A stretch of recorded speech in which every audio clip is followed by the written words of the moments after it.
자, 오늘은 요한복음 강해 24번째 시간입니다. 요한복음 강해 24번째 시간입니다. 요한복음 11장 15절에서 17절까지의 말씀입니다. 그래서 말씀 나누겠습니다. 요한복음 강해 24번째 시간, 요한복음 11장 15절에서 17절까지의 말씀을 우리 같이 한 목소리로 읽겠습니다. 시작. 내가 거기 있지 아니한 것을 너희를 위하여 기뻐하노니 이는 너희로 믿게 하려 함이라. 그러나 그에게로 가자 하시니 디두모라고도 하는 도마가 다른 제자들에게 말하되 우리도 주와 함께 죽으러 가자 하니라. 예수께서 와서 보시니 나사로가 무덤에 있은지 이미 나으리라. 자, 오늘은 지난 시간에 이어서 나사로 이야기를 계속 나누고자 합니다. 예수님께서 제자들과 함께 이미 죽은 나사로를 향해서 가는 내용으로 오늘 시작을 하고 있습니다. 예수님은 사랑하는 친구 나사로가 죽었다는 소식을 들었고요. 그러나 바로 예수님이 나사로를 찾아가지는 않았습니다. 오히려 소식을 듣고 이틀이나 더 유하시고 난 다음에 나사로를 찾아가시는 거죠. 그 이유에 대해서 예수님이 이미 말씀을 하셨습니다. 요한복음 11장 15절에 보면 내가 거기 있지 아니한 것을 너희를 위하여 기뻐하노니 이는 너희로 믿게 하려 함이라. 그러나 그에게로 가자 하시니. 자, 예수님은 나사로의 죽음을 통해서 제자들을 비롯한 사람들에게 믿음을 주기 위해서라고 이렇게 말씀을 하십니다. 자, 예수님이 나사로를 향해서 이제 걸어가시는데요. 이때 도마가 뭐라고 얘기를 하냐면 주님과 함께 죽으러 가자. 사실 이런 이야기를 합니다. 도마가 갑자기. 근데 이게 무슨 얘기냐 하면 그 도마의 말에는 이제 이유가 있었는데 요한복음 11장 7절 8절을 보시면 제가 읽어드릴게요. 그 후에 제자들에게 이르시되 유대로 다시 가자 하시니 제자들이 말하되 라삐여 방금도 유대인들이 돌로 치려 하였는데 또 그리로 가시려 하나이까. 이렇게 기록이 되어 있습니다.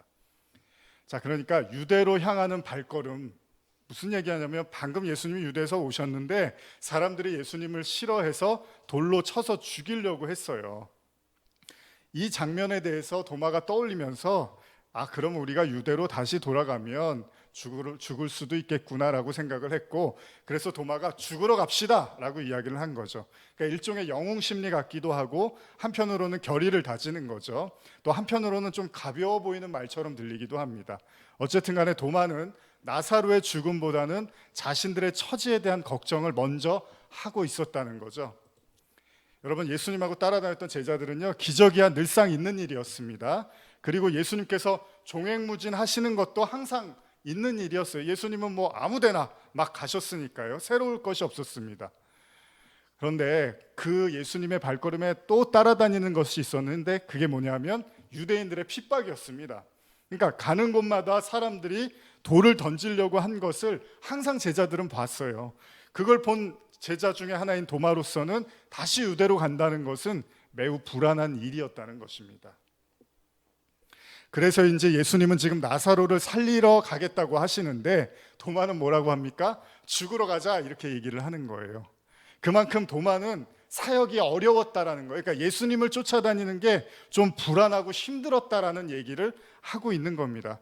매 순간이 위태위태하고 스릴이 있었어요. 그래서 영웅 심리도 발동을 하지만 한편으로는 언제 죽을지도 모른다는 그 두려움이 있었다는 겁니다.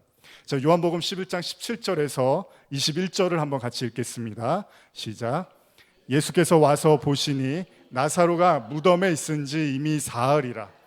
베다느는 예루살렘에서 가깝기가 한 오리쯤 되매 많은 유대인이 마르다와 마리아에게 그 오라비의 일로 위문하러 왔더니 마르다는 예수께서 오신다는 말을 듣고 곧 나가 맞이하되 마리아는 집에 앉았더라. 마르다가 예수께 여짜와 주께서 여기 계셨더라면 내 오라버니가 죽지 아니하였겠나이다. 자, 도마의 걱정과는 다르게 결국 예수님은 제자들을 안전하게 나사로의 집으로 이끄십니다. 그런데 성경은 이미 나사로가 무덤에 있은 지 나흘이 됐다고 기록이 되어 있습니다. 가만히 생각해 보면은 누이들이요, 그러니까 나사로의 그 누이 동생들이 예수님께 사람을 보내고 예수님은 이틀을 더 유하셨어요. 그러니까 예수님이 나사로의 소식을 듣고 이미 나사로가 죽었을 거라고 예수님이 말씀을 하셨잖아요. 그리고 이틀이 지났다는 거예요. 그러니까 예수님은 나사로가 죽은 지 나흘째 되는 날에 오셨습니다. 제가 좀 유치할 수도 있지만 한 가지 생각을 해본 게, 예수님은 십자가를 지시고 3일 만에, 사흘 만에 부활을 하셨어요. 그런데 만약에 나사로의 부활이 예수님의 부활을 예표하고 있다면 이왕이면 오실 거 사흘째 되는 날에 오시면 되는데 굳이 예수님이 나흘째에 등장을 하신다는 거죠. 그러니까 세 번째 날에 오시면은 예수님이 사흘 만에 부활하시니까 나사로도 그렇게 사흘 만에 부활하게 우리에게 보여주시는 거구나, 예표구나 라고 할 텐데 굳이 나흘째에 오셨다는 거예요. 물론 이건 예수님의 선택이었습니다. 굳이 나사로가 죽고 사흘이 아니라 나흘째에 그를 찾아오시는데, 물론 이건 역사적으로 그대로 보여주고 있는 사실이죠. 있는 그대로 기술한 거죠. 그런데 왜 예수님이 3일이 아니라 네 번째 날 나흘에 오셨을까요? 일반적으로 성경에서 숫자 3은요, 삼위일체를 나타내는 하늘의 수로 우리가 이해를 하고 있습니다. 그리고 숫자 4는 동서남북의 개념으로 땅의 수로 이해를 하고 있습니다. 제가 굳이 이것과 연관짓지 않는다 하더라도 예수님은 죽으시고 3일째 되는 날 부활을 하셨죠. 그럼 우리는 이렇게 생각해 볼 수 있는 거예요. 나사로를 나흘째 되던 날에 살리신 이유는 자신이 십자가에 죽으시고 3일 만에 부활을 한 이후에 그 부활을 경험하게 되는 자가 바로 나흘째 부활에 참여하게 되는 자가 된다는 거예요. 그러니까 예수님이 먼저 부활을 하시고 3일로, 그리고 그 예수님이 찾아가서 네 번째 날에 부활을 시켜버린다라는 거죠. 그래서 내세 의미를 가지고 있다고 볼 수 있죠. 제가 내세에 관련된 설교들은 그 다니엘서에 보면은 그 네 번째 사람 뭐 이런 것들 통해서도 말씀을 드렸는데, 그러니까 셋으로 인해서 그리스도와 함께 셋으로 죽고 다시 그리스도와 함께 살아나는데 그 부활의 은혜를 누리는 자를 어쩌면 내세의 의미에서 나흘째 부활한 자로 지금 묘사하고 있을 수도 있다고 생각을 해봤습니다. 하나의 예측이지만 결국 우리는 모두 다 예수님의 부활로 인해서 새로운 피조물이 된 자들이죠. 자, 예수님은 자신의 부활을 알리기 위해서 드디어 나사로가 있는 곳으로 오셨습니다. 그런데 이제 예수님이 오시니까 그곳이 다 통곡의 장소가 되었습니다. 사람들은 예수님이 오시지 않았다는, 예수님이 일찍 차지하지 않았다는 사실에 매우 안타까워하고 있었고요. 그래서 마르다의 첫 마디가 바로 예수님에 대한 원망이었습니다. 당신이 계셨더라면, 어찌 보면 예수님에 대한 믿음 같지만은 또 다른 의미에서는 이제 죽었으니까 어쩔 수가 없습니다라는 식의 이야기처럼 들립니다.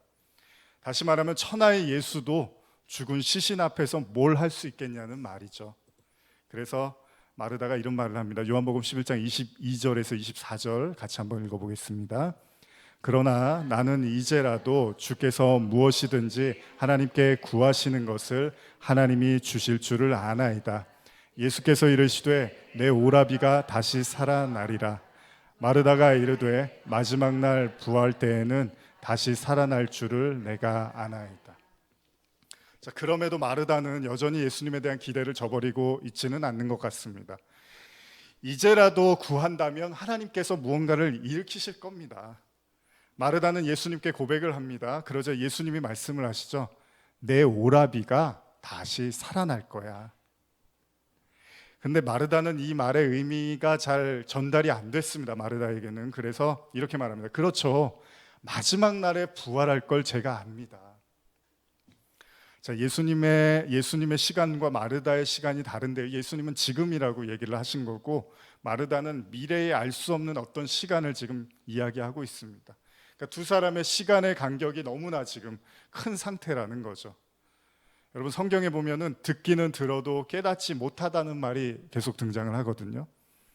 그러니까 마르다에게 죽음이라는 건, 모든 사람이 다 마찬가지지만 모든 인간에게 죽음은 뭐죠? 다 끝난 상태죠. 그러니까 모든 게 다 종료된 시점입니다. 여기에는 감히 누구도 개입을 할 수가 없습니다. 제 아무리 하나님의 아들이라 할지라도 이미 죽은 사람 앞에서는 뭘 할 수 없는 거예요. 그게 우리가 갖고 있는 믿음이고 이 당시에도 다르지 않았다는 겁니다. 그래서 예수님이 너희 오빠가 오늘 살 거야 라고 얘기를 했는데 들리지가 않는 거예요. 허투루 들리는 거죠. 물론 예수님도 이에 개의치는 않습니다. 어차피 사람들의 믿음의 한계를 예수님이 제일 잘 아십니다. 나사로의 죽음의 슬픔이 너무나 커서 아무 이야기도 들리지가 않는다는 거죠. 그저 애통함과 비통함만 가득할 뿐입니다. 이윽고 만난 마르다의 동생 마리아도 어떻게 나오냐 하면요, 그렇게 예수님을 좋아하고 예수님의 말씀을 사모했던 마리아도 이렇게 말을 합니다. 요한복음 11장 32절입니다. 같이 읽겠습니다. 마리아가 예수 계신 곳에 가서 배웠고 그 발 아래에 엎드려 이르되 주께서 여기 계셨더라면 내 오라비가 죽지 아니하였겠나이다 하더라.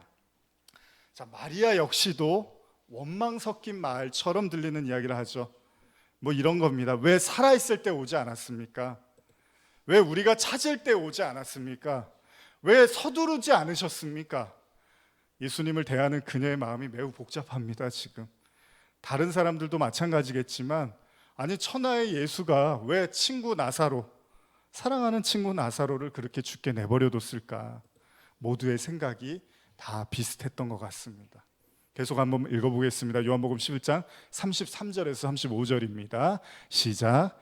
예수께서 그가 우는 것과 또 함께 온 유대인들이 우는 것을 보시고 심령에 비통히 여기시고 불쌍히 여기사 이르시되 그를 어디에 두었느냐? 이르되 주여 와서 보옵소서 하니 예수께서 눈물을 흘리시더라. 우리는 당황스러운 한 구절을 보게 됩니다.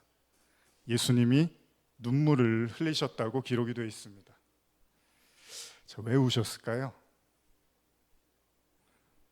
성경을 보면요, 예수님이 별로 웃으셨다는 얘기가 없고요, 우셨다는 얘기도 별로 없습니다.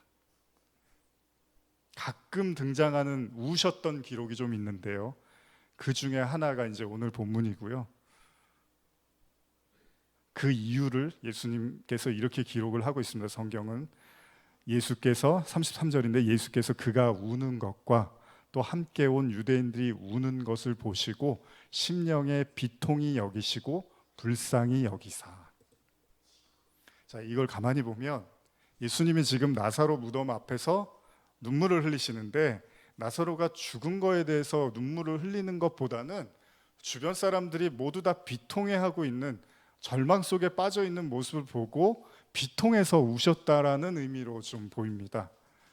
동시에 성경은 이를 불쌍히 여기셨다라고도 기록이 되어 있는데요, 여러분, 예수님이 또 다른 눈물이 기록된 책이 바로 누가복음 19장에 있는데, 이건 제가 읽어드릴게요. 19장 41절에서 44절입니다.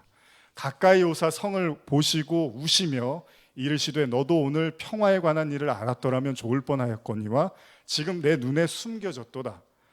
날이 이를지라 내 원수들이 토둔을 쌓고 너를 둘러 사면으로 가두고 또 너와 및 그 가운데 있는 내 자식들을 땅에 맺히며 돌 하나도 돌 위에 남기지 아니하리니 이는 내가 보살핌 받는 날을 알지 못함을 인함이니라 하시니라. 현대어로 한 번 더 읽어드릴게요. 그 행렬이 예루살렘에 가까이 이르렀을 때 예수께서는 도성을 바라보고 우시며 말씀하셨다. 영원한 평화에 이르는 길이 내 앞에 있는데 너는 그 길에서 돌아서 버렸구나. 내 원수들이 진을 치고 너를 싸서 사면으로 공격하여 너와 내 자녀들을 멸망시킬 때가 올 것이다. 그리고 내 원수들은 돌 하나도 제자리에 얹어두지 않을 것이다. 하나님께서 내게 주신 기회를 내가 거절하였기 때문이다. 예수님이 눈물 흘리신 이유는, 예수님이 이 땅에 오셨는데 그 평화의 길을 주러 오셨는데 모든 사람들이 외면하는 그 모습을 보면서 예수님이 예루살렘 도심을 바라보면서 눈물을 흘리셨다는 거예요. 예수님의 눈물은 사실은 사람들의 눈물과는 좀 달랐습니다. 지금 예수님은 나사로를 살리러 오셨습니다. 그런데 아무도 그 말을 듣는 사람이 없다는 거예요. 살리기 위해서 이곳에 왔지만 나사로의 집은 여느 장례식하고 아무런 차이가 없다는 거예요.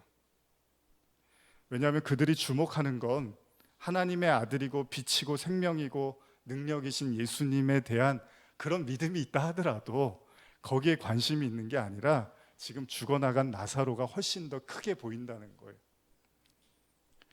여러분 한번 잘 생각해 보십시오. 우리가 제 아무리 대단한 믿음을 가져도요, 그 믿음을 한 번에 무너뜨릴 더 강력한 어떤 것들이 항상 우리에겐 존재합니다.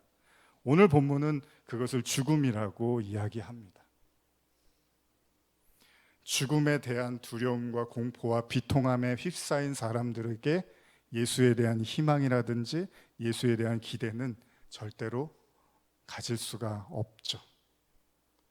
예수님이 비통해하고 눈물을 흘린 이유는 바로 이 부분이었습니다. 아무도 자기에 대해서 기대하고 믿는 사람이 없었다는 거예요. 누구보다도 이 사실을 잘 아셨기 때문에 제자들에게 뭐라고 하셨죠? 내가 나사로를 살리러 가겠다고 하신 이유는 믿음 때문이라고 말씀을 하셨습니다. 그런데 그 믿음 때문에 예수님이 그 나사로의 죽음의 현장에 왔는데 직접 와보니까 정말로 사람들이 절망과 비통의 현장 속에서 그걸 보고 있자니 예수님의 마음이 너무나 아프셨다고 성경이 기록하고 있습니다. 사람들 모두 다 끝이다, 다 절규하는 모습에 예수님이 너무 마음이 아프셨다는 거예요. 여러분 혹시 로마서 8장 26절에 보면 이런 말씀이 있는데요, 한번 같이 읽어볼까요? 시작. 이와 같이 성령도 우리의 연약함을 도우시나니 우리는 마땅히 기도할 바를 알지 못하나 오직 성령이 말할 수 없는 탄식으로 우리를 위하여 친히 간구하시느니라. 누군가 널 위하여라는 찬양이 있죠. 당신이 지쳐서 기도할 수 없고 눈물이 빗물처럼 흘러내릴 때 주님을 우리 연약함을 아시고 사랑으로 인도하시네. 누군가 널 위하여 누군가 기도하네. 내가 홀로 외로워서 마음이 무너질 때 누군가 널 위해 기도하네. 제가 좋아하는 찬양인데요, 설교를 준비하면서 갑자기 이런 생각이 들었습니다. 혹시 여러분들 누구를 위해서 굉장히 눈물을 흘리면서 기도를 해보신 적이 있습니까?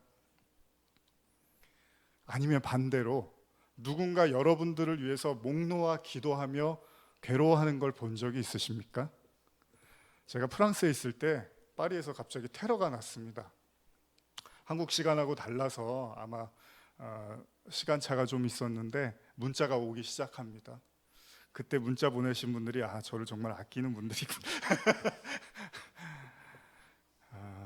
근데 나중에 제가 알게 된 사실인데, 멀리 계셨던 한 분이 저하고 연락이 이제 제가 프랑스 가면서 연락이 잘 안 됐는데 그러다 보니까 연락할 길이 없어서 그러다가 그 소식을 듣고 굉장히 막 밤새 울면서 기도를 했대요. 혹시나 제가 파리에서 뭐 당했을까 봐 일을. 근데 나중에 이제 그 얘기를 듣는데 되게 이렇게 행복하다는 생각이 들더라고요. 이렇게 누군가 나를 위해서 이렇게 막 간절하게 기도하고 눈물을 흘린다는 이야기가 저한테는 굉장히 든든한 그런 이야기처럼 들렸습니다. 혹시나 여러분들 지금 혹시 누구를 위해서 굉장히 안타까워하면서 기도하고 계십니까? 아니면 그 영혼의 구원 때문에 너무나 비통하고 너무나 슬픈 나머지 눈물을 흘리고 계시는 그런 분은 계십니까? 우리가 예수님에 대해서 오해할 수 있는 게, 예수님은 전능자고 하나님이기 때문에 피도 눈물도 없을 거라는 생각을 은연중에 할 수도 있습니다. 왜냐하면 예수님은 모든 걸 다 아시기 때문에 굳이 감정의 동요를 보이지 않을 거라고 생각을 하는 거죠. 근데 오늘 본문을 보니까 예수님도 우십니다. 너무 비통해 하시고 너무 안타까워 하시죠. 우리 믿음 없음에 대해서, 그리고 지금 이 순간에 여러분과 제 마음에서 주님은 아마 그렇게 하신다고 이야기를 합니다. 지금 읽은 본문을 보시면 성경은요, 성령께서 말할 수 없는 탄식으로 기도하고 계시다라고 말씀을 하십니다. 그러니까 이 이야기는 만일 저와 여러분들의 기도를 하다가 눈물을 흘린다면 그건 여러분들의 감정으로 인한 눈물일 수도 있지만, 바꿔 말하면 여러분들 안에 존재하는 성령께서 탄식하면서 흘리는 눈물일 수도 있다는 것이죠. 그 눈물은 나에 대한 탄식일 수도 있고 내가 기도하는 그 다른 누군가에 대한 탄식의 눈물일 수도 있다는 겁니다. 자, 예수님이 눈물을 흘리자 사람들이 이런 말을 합니다. 요한복음 11장 36절에서 37절도 한번 읽어볼까요? 시작.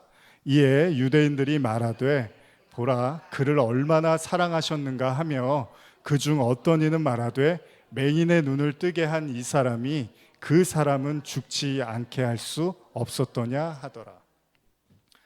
자, 예수님의 눈물을 흘리는 걸 보면서 사람들이 말합니다. 아니 얼마나 사랑했으면 저렇게 눈물까지 흘리실까. 근데 우리가 이 대목에서 한번 생각해 볼 필요가 있어요. 여러분, 사랑이라는 게 뭘까요? 우리가 누구를 사랑하는 거, 누군가를 사랑하는 거, 이 사랑이라는 게 뭘까요? 사람들은요, 예수님이 나사로의 무덤 앞에서 눈물을 흘리자 이렇게 말을 하는 거예요. 얼마나 사랑했으면 저렇게 눈물을 흘리실까? 자, 우리가 잘 아는 말 중에 이런 말이 있습니다. 사랑하기 때문에 떠나보낸다는 이야기가 있습니다. 예를 들면 이런 겁니다. 사랑하는 자녀들이나 가족들이 뭐 해외로 여러 가지 일이라든지 공부 때문에 떠날 때 너무나 붙잡고 싶지만은 그냥 보내주기도 하죠. 늘 키우던 자녀가 성장해서 이제 독립을 하게 될 때 아쉽지만 보내주는 거죠. 또 더 이상 가르칠 것이 없는 스승이 자신을 떠나 더 큰 세상을 배우게 하기 위해서 자신의 그 제자를 보내주기도 하죠. 사랑이라는 거는 여러 가지로 우리가 생각해 보면 뭐 이런 것도 사랑이고 저런 것도 사랑이라고 할 수 있는데 제가 본 감동 있었던 영화 중에 한 대사를 여러분과 나누고 싶은데요. 수학 천재였던 젊은이 윌은 최고의 명문대학 학생이 아닌 그 학교에서 청소를 하고 있습니다. 그러니까 천재인데 학교를 다니는 게 아니라 학교에서 청소를 하고 있는 거예요. 어린 시절에 가족으로부터 끝없이 버림을 받고 이로 인해서 가슴에 커다란 상처를 지닌 채 정상적인 교육을 받지 못하고 학교에서 청소를 하다가 우연히 칠판에 적힌 수학 교수가 낸 어려운 문제를 몰래 풀어버리게 됩니다. 그리고 이를 본 교수는 그 학생에게 제대로 공부해보자고 제안을 합니다. 그런데 그의 삶이 평탄치가 않습니다. 왜냐하면 그는 이미 어렸을 때 가졌던 너무나 큰 분노와 상처 때문에 계속해서 사람들하고 충돌을 일으키고 문제가 생기기 시작합니다. 결국 법원에서는 그에게 상담 치료를 받으라고 명령을 내립니다. 그리고 그에게는 또 다른 친구 하나가 있었는데 그 이름은 척키였습니다. 척키는 그 윌이라는 친구를 가장 잘 알고 이해하는 세상에 하나뿐인 친구였습니다. 그들은 서로 의지하면서 함께 싸워주고 허다한 일들도 같이 하면서 돈을 벌고 그 돈으로 매일 술을 마시는 거예요. 맥주를 먹고 취한 시간을 같이 즐겁게 보내는 거죠.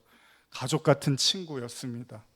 그런데 척키는 자기 친구 윌이 천재인데도 자기에게 다가온 그 행운을 두려워하는 친구를 보면서 너무나 안타까워합니다. 그래서 척키는 친구 윌에게 이렇게 말을 합니다. 너는 지금 세상으로 나가는 걸 너무 두려워하는 것 같아. 그런데 네가 가진 재능은 너무나 뛰어나니까 두려워하지 말아라. 이런 말이 하고 싶었던 거예요. 세상에 주목받는 것도 두렵고 그래서 그가 가진 천재성을 감추고 지금의 현실에 안주하려는 친구가 너무나 안타까운 나머지 그걸 마음 깊이 담아뒀던 이 친구가 어느 날 함께 이렇게 일을 하던 중에 이런 말을 꺼냅니다. 매일 아침에 너희 집에 들러 너를 깨우고 같이 외출해서 한껏 취하면서 웃는 것도 좋아. 하지만 내 생애 최고의 날이 언젠지 알아? 내가 너희 집 골목에 들어서서 내 집 문을 두드려도 내가 없을 때야. 안녕이란 말도 작별의 말도 없이 내가 떠나갔을 때라고. 적어도 그 순간만은 행복할 거라고. 영화 굿윌 헌팅에 나오는 대사입니다. 너무나 아끼고 사랑하기 때문에 그가 잘 되기를 진심으로 바라기 때문에 우리는 때때로 누군가를 붙잡고 싶지만 그럼에도 그를 떠나보낸다는 거죠. 예수님은 나사로를 죽음이라는 절벽으로 내몰아 버리셨습니다. 지금 여러분, 독수리가 새끼에게 나는 법을 가르쳐주기 위해서 그냥 창공에서 자기 새끼를 던져버리죠. 예수님도 지금 나사로를 죽음이라는 것에 그냥 던져버리십니다. 그러면서 예수님이 뭐라 그러냐면 나사로를 너무나 사랑하셨다고 말합니다. 요한복음 11장 11절 보시면요, 우리 한번 같이 읽어볼까요? 시작. 이 말씀을 하신 후에 또 이르시되 우리 친구 나사로가 잠들었도다. 그러나 내가 깨우러 가노라. 예수님은 나사로를 향해서 자신의 친구라고 말씀을 하십니다. 예수님이 말씀하시는 친구가 뭘까요? 여러분, 예수님과 여러분과 친구가 된다는 건 무슨 의미일까요? 자, 요한복음 15장 15절에 예수님의 친구라는 말을 쓰십니다. 제가 자주 좀 나누는 말씀인데요. 한번 같이 읽어볼까요? 시작. 이제부터 너희를 종이라 하지 아니하리니 종은 주인이 하는 것을 알지 못함이라. 너희를 친구라 하였노니 내가 내 아버지께 들은 것을 다 너희에게 알게 하였음이니라. 자, 성경에서 예수님이 친구가 된다는 건 예수님께서 하나님에게 들은 것들을 다 배운 자라고 이렇게 기록을 합니다. 그러니까 지금 나사로가 겪고 있는 이 모든 일들, 예수님이 나사로에게 지금 친구라고 하셨잖아요. 그건 예수님이 들은 모든 걸 지금 나사로에게도 겪게 하시겠다라는 이야기입니다. 자, 친구를 향한 예수님의 사랑은 바로 나사로에게 그 친구로서 배워야 되는, 하나님의 친구로서 배워야 되는 가장 중요한 것, 그것 바로 죽음을 경험하게 하는 것이었습니다. 좀처럼 우리가 이해가 되지 않는데 사랑하는 사람에게는 고생을 시키지 않는 법입니다. 그리고 사랑하는 사람이 행여나 힘들어할까 봐 다독거리고 힘들 때는 위로해주고 그들의 말을 들어주면서 그들의 편에 서주는 것이, 그게 친구입니다. 그가 최소한의 어려움을 당하지 않도록 함께 해주는 것을 우리는 사랑이라고 알고 있습니다. 돌멩이가 날라와서 죽음의 위기에 처한 가늠하던 여인의 편에 서주셨던 예수님의 말씀이었습니다. 앞을 보지 못하는 맹인에게 듣도 보지 못한 기적을 일으켰던 분이 바로 예수님입니다. 38년이나 꼼짝도 할 수 없었던 병자를 단숨에 일으키셨던 그분이 바로 주님이십니다. 그런데 지금 주님이 너무나 사랑해서 눈물까지 흘리는 그 친구 나사로는 그냥 죽게 내버려 두셨다는 거예요. 그렇기 때문에 사람들이 지금 예수님을 향한 비난과 원망이 커질 수밖에 없는 거예요. 왜 다른 사람들은 다 고쳐주고 낫게 해주고 용서해주고 자유롭게 해줬는데 왜 그렇게 사랑하는 나사로는 이렇게 내버려 두셨습니까? 그게 무슨 사랑입니까? 라는 비난과 원망 섞인 마음이 있었다는 거죠.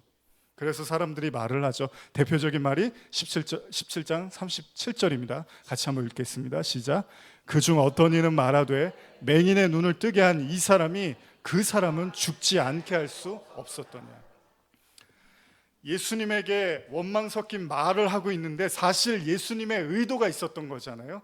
그 의도는 바로 나사로에게 이 죽음에 대한 걸 가르쳐 주는 거죠. 뭔가 석연치가 않습니다. 이해가 안 갑니다. 왜냐하면 아직 예수님은 십자가도 지지 않았어요. 그러니까 자기도 아직 자신도 육신적 죽음을 경험하지 않은 상태에서 지금 나사로에게 죽음을 가르쳐 준다는 게 이해가 가지 않는다는 거예요. 본인이 먼저 죽고 부활을 하고 나서 나사로를 찾아가서 다시 부활을 경험하게 해주면 우리가 이해가 가는데, 지금 예수님은 자기도 십자가를 아직 안 졌는데 나사로를 먼저 죽음으로 이르게 했다는 겁니다. 요한복음 11장 38절, 이에 예수께서 다시 속으로 비통히 여기시며 무덤에 가시니 무덤이 굴이라 돌로 막았거늘. 여기서 우리는 한 가지 더 생각해 볼 수 있습니다. 다시 한번 우리 생각해 보는 거죠. 예수님 왜 우셨을까요? 왜 비통하십니까? 다 알고, 본인이 다 알고서 이틀이나 유하시고 나사로가 죽은 것까지 다 확인하고 오신 거잖아요. 근데 뭐가 눈물이 흐르고 왜 비통하시냐는 거예요. 여기 비통하다의 원어의 의미를 보면요, 분노하다, 엄히 경고하다라는 뜻이 있습니다. 자, 그러면 예수님이 도대체 뭐가 그렇게 화가 나셨고 뭐가 그렇게 슬프셨냐는 거예요. 알고서 오신 건데. 그런데 이미 읽었던 예수님의 눈물과 관련된 아까 읽은 본문을 한 번 더 제가 읽어드릴게요. 누가복음 19장 41절 42절. 가까이 오사 성을 보시고 우시며 이르시되 너도 오늘 평화에 관한 일을 알았더라면 좋을 뻔하였거니와 지금 내 눈에 숨겨졌도다. 예루살렘 도시를 바라보면서 눈물을 흘리셨던 예수님의 진짜 슬픔이 뭐였냐 하면, 평강의 왕이신 주님이 눈앞에 있었음에도 불구하고 아무도 주님을 보지 못했다는 사실입니다. 여러분, 결국 예루살렘 성전은 AD 70년에 멸망을 합니다. 그 안에 있었던 모든 사람들이 아주 참혹하게 죽음을 당하고 성전은 그렇게 멸망을 하게 됩니다. 그들의 무지와 어리석음을 한탄하시면서 결국 그들의 믿음 없음이 스스로의 심판과 재앙을 불러일으킬 걸 아셨기 때문에 예수님은 한탄하시고 애통해 하셨습니다. 자, 그러면 지금 나사로의 무덤 앞에서 주님이 흘리는 눈물의 의미는 뭘까요? 요한복음 11장 39절에서 40절 제가 읽어드릴게요. 예수께서 이르시되 돌을 옮겨 놓으라 하시니 그 죽은 자의 누이 마르다가 이르되 주여 죽은 지가 나흘이 되었음에 벌써 냄새가 나나이다. 예수께서 이르시되 내 말이 내가 믿으면 하나님의 영광을 보리라 하지 아니하였느냐 하시니. 예수님의 눈물은 나사로의 죽음이 슬픈 게 아니라 아무도 예수님의 말에 귀를 담아 듣는 사람이 없었다는 겁니다. 예수님이 나사로의 집에 오자마자 하신 말씀이 내 오라비가 다시 살아나리라 얘기를 하셨어요. 그런데 아무도 듣지를 못하고 아무도 믿지를 못한다는 겁니다. 그러니까 믿음의 최대의 적은 그 모든 믿음을 무력화시킨 최대의 적은 바로 죽음인지도 모른다는 거예요. 무슨 말이냐 하면요, 죽어 있는 믿음이라는 건 죽음이 믿음을 삼켜버린 것이라는 거예요. 그러니까 믿음이 죽어 있고 믿음이 살아 있고 우리가 이런 표현을 쓰잖아요. 근데 믿음이 죽어 있다는 건 이미 그 믿음은 죽음이라는 것 앞에 항복을 한 상태라는 거죠. 그거를 죽어 있는 믿음이라고도 말할 수 있는 거죠. 다시 말하면 인간의 지식과 생각과 한계로부터 온 믿음은 결코 믿음이 아니라는 겁니다.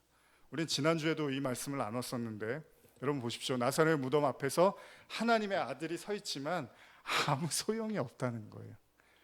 그건 중요하지 않아요. 사람들에게 보이는 건 나사로의 무덤만 보이는 거예요. 여러분 오늘날에도 많은 신앙인들이요, 하나님이 계시지 않는 것처럼 느껴지는 이유가 그렇습니다.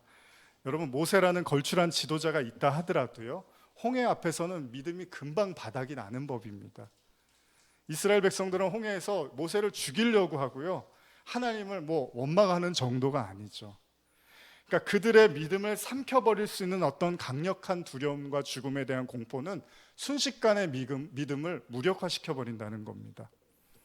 홍해라는 넓은 바다는 눈에 들어오지만 하나님이 도와주실 것이라는 기대는 할 수가 없는 거죠. 그렇다면 우리는 현실의 문제 때문이라고 할 거예요.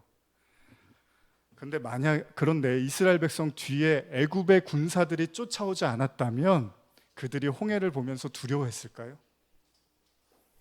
이스라엘 백성들이 뒤에서 애굽의 군사가 쫓아오니까 홍해가 더 이상 아름다운 홍해가 아니라 나를 빠뜨릴 죽음의 바다로 보인 거잖아요. 본질은 거대한 바다가 나를 두렵게 만든 게 아니라 이 나를 쫓아오는 애굽의 군사들에 의해서 내가 바다에 빠져서 죽을지도 모른다는 죽음에 대한 공포가 그들의 믿음을 순식간에 무너뜨려 버리더라는 거예요. 무슨 말씀이냐면요, 사람들이 순식간에 믿음이 무너지는 가장 근원적 이유는 죽음에 대한 공포라는 겁니다. 왜냐하면 성경에도 기록된 것처럼요, 죄의 결과가 사망이기 때문에 사망에 대한 공포가 밀려오는 순간에 우리는 절대 하나님을 감지할 수가 없을 수도 있다는 거예요. 우리가 얼마 전에 두려움의 본질은 하나님이라고 이렇게 나눴는데, 예를 들면 죄를 지은 아담이 그 죄를 심판하실 하나님을 피해 다니고 도망 다니잖아요. 그러면 인간이 피하고 싶은 건 하나님이었는데 그 하나님을 왜 피하느냐? 하나님이 나를 심판하니까. 근데 그 심판은 뭐예요? 사망이니까. 그러니까 인간은 하나님을 피해 다니는데 왜 피해 다니냐? 하나님이 나를 심판할까 봐, 죽일까 봐. 그래서 죽음을 면하기 위해서 인간은 도망친다라는 거예요. 그러니까 모든 인간은 죽음을 도망치고 있는지도 모른다는 거죠. 그래서 나사로라는 그 죽음의 무덤 앞에 하나님도, 하나님의 아들도 아무 소용이 없는 거예요. 죽음이 최고예요, 인간에게는. 그래서 가인이 아벨을 돌로 쳐 죽이고 거짓말을 합니다. 왜요? 하나님의 심판을 받기 원하지 않았기 때문에. 죽지 않으려고 하나님한테 거짓말까지 하는 거죠.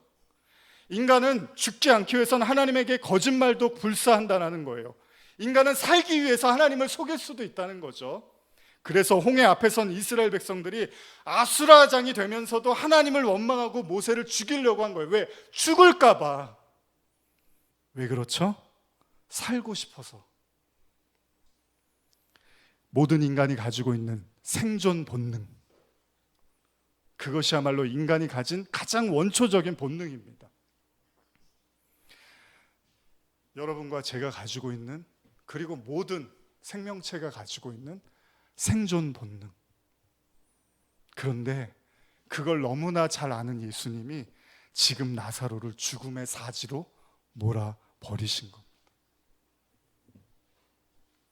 인간 모두가 가진 그 생존 본능, 나사로 역시도 예외이지 않았을 텐데 주님은 그냥 죽으라고 내버려 두셨다는 거예요.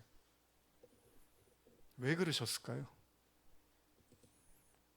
요한복음 11장 25절 26절 같이 읽을까요? 시작. 예수께서 이르시되 나는 부활이요 생명이니 나를 믿는 자는 죽어도 살겠고 무릇 살아서 나를 믿는 자는 영원히 죽지 아니하리니 이것을 내가 믿느냐. 요 말씀을 나사로에게 성취시키시려고,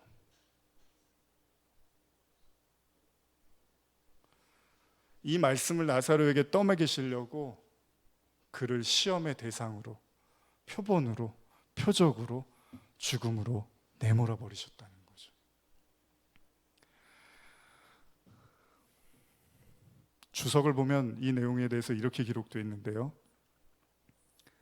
여기서 산다라는 거, 그건 구원에 대한 의미잖아요. 생명에 대한 의미인데 주석의 내용을 보면 살아서라는 말과 믿는 자라는 말이 함께 하나의 관사로 결속되어 있는 것을 볼 수 있는데, 영적으로 다시 산 자만이 진정한 의미에서 그리스도를 믿게 된다. 그러므로 살아서 나를 믿는 자라는 말씀은 성령으로 거듭나서 그리스도를 믿는 자를 가리킨다. 예수님은 나사로에게 죽음 앞에서 무력해지는 그의 믿음을 다 드러내셨습니다. 모든 인간이 다 똑같습니다. 다시 말하면 예수님은 나사로의 죽음을 통해서 나사로를 비롯한 모든 사람의 믿음이 다 죽어 있다는 사실도 동시에 드러내십니다. 지금 이 장례식장에는 아무도 예수님을 믿는 사람은 없습니다. 예수님은 거기에 눈물을 흘리십니다. 예수님이 니고데모에게 거듭나라고 말씀하셨잖아요. 너의 믿음으로는 믿음이 불가해. 반드시 네가 거듭나야지만 하나님 나라에 들어갈 수가 있어. 그러자 니고데모가 뭐라고 하죠? 그럼 어머니 뱃속으로 제가 다시 들어가야 됩니까? 아니, 한 번은 반드시 죽어야 돼. 반드시 죽어야만 다시 태어나는 거야. 그런데 육신이 아니라 바로 우리의 영혼, 우리의 생각, 우리의 믿음, 우리의 신념, 우리의 세계관이 복음에 의해서 반드시 무너지고 죽게 되는 경험을 할 때 동시에 우리는 다시 태어난다는 사실입니다. 그러니까 예수님은 나사로를 죽음으로 내몬 게 아니라 죽음이라는 터널을 통과해서 진짜 생명으로 내몰아 버리신 거죠. 여러분, 독수리가 새끼를 절벽으로 떨어뜨리는 것은 죽이려고 한 게 아니라 진짜 날게 해주려고 그렇게 한 거잖아요. 엄마의 뱃속에서 태어난 아가의 탯줄을 끊는 것은 엄마의 보호와 영양소를 더 이상 공급받지 못하게 해서 죽이려고 하는 게 아니라 진짜 세상의 빛을 보여주게 하기 위한 것이죠. 홍해라는 거대한 바다로 백성들을 내모신 것은 그들의 적들을 바다에 수장시키기 위함이었다는 거예요. 이스라엘 백성들을 수장시키기 위한 게 아니라 이스라엘 백성들을 괴롭히는 자들을 완전히 멸하시기 위한 것이었다는 거죠. 나사로를 죽음에 내모신 이유는 나사로를 죽이기 위한 게 아니라 저와 여러분들, 우리의 믿음을 불가능하게 만드는 그 죽음 자체를 소멸시키기 위함이었다는 겁니다. 당신의 친구 나사로가 더 이상 죽음의 공포와 노예로 살지 않게 하기 위해서 그에게 진정한 생명으로 넘어가게 하셨다는 거예요. 제가 옛날부터 이 설교를 많이 했고 좋아했거든요. 그러면서 하는 이야기가 그래요. 하나님은 정말 사랑하는 사람은 아주 많이 괴롭힌다. 심지어는 죽음까지도 몰고 간다. 물론 그것이 씁쓸하고 쓰디쓴 얘기로 들리기도 하지만 여러분, 나사로가 눈을 떴을 때는 어땠을까요? 그는 세상 그 누구도 겪어보지 못한 일을 경험한 최고의 믿음을 소유한 자로 등극하는 거죠. 지금 십자가를 들고 골고다를 걸어가고 계시는 여러분들이 계시다면 아마 오늘 아무리 제가 좋은 얘기를 해도 절대 들리지 않을 겁니다. 만약 죽음에 대한 공포와 절망과 패배에 대한 두려움이 여러분들을 다 집어삼켰다면 예수님이 오늘 살린다고 해도 그 이야기가 들리지 않을 겁니다. 그러나 제가 말씀드리고 싶습니다. 내 오라버니가 살아나리라. 십자가는 무겁습니다. 아니, 너무 무겁습니다. 아니, 때로는 그냥 던져버리고 깨트려버리고 그 길을 벗어나고 싶을 때도 있습니다. 차라리 안 믿어버리고 안 들어버리고 안 만났으면 좋았을 걸, 이런 생각을 수없이 우리에게 들게 할지도 모릅니다. 그렇게 무거운 십자가를 지고 가시는 분들에게 제가 그래도 말씀드리고 싶습니다. 내 오라버니가 살아나리라. 우리 다시 한번 요한복음 11장 39절 40절 읽고 마치겠습니다. 시작. 예수께서 이르시되 돌을 옮겨 놓으라 하시니 그 죽은 자의 누이 마르다가 이르되 주여, 죽은 지가 나흘이 되었음에 벌써 냄새가 나나이다. 예수께서 이르시되 내 말이 내가 믿으면 하나님의 영광을 보리라 하지 아였느냐 하시니. 여러분들이 믿으면 하나님의 영광을 보여주시겠다고 말씀하십니다. 예수님은 드디어 나사로의 무덤 앞에 서십니다. 다음 주에 계속하겠습니다. 기도하시겠습니다. 하나님 아버지,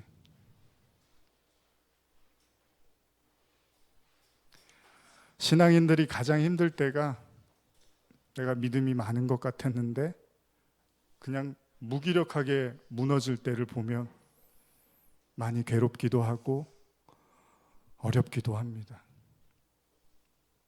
그러나 예수님은 죽음이라는 사지로 나사로를 내몰아 버리셨습니다. 친구는 그런 겁니다. 가장 좋은 것과 가장 소중한 것을 함께 나누는, 오래되고 가까이 있는 벗. 우리는 하나님의 친구가 되고 싶습니다. 적당히 예수님 믿고 적당히 구원받는 사람이 아니라 하나님의 친구가 되고 싶습니다. 하나님께서 아브라함을 찾아가시고 나의 벗 아브라함아, 내가 너에게 무엇을 숨기겠느냐고 말씀하신 것처럼 오늘 우리에게 모든 것을 다 보여주시기를 원하시는 주님, 우리가 아무리 힘들고 어렵더라도 주님의 친구로 그 길을 묵묵히 걸어가게 하여 주시옵소서. 감사드리며 예수님의 이름으로 기도드립니다. 아멘.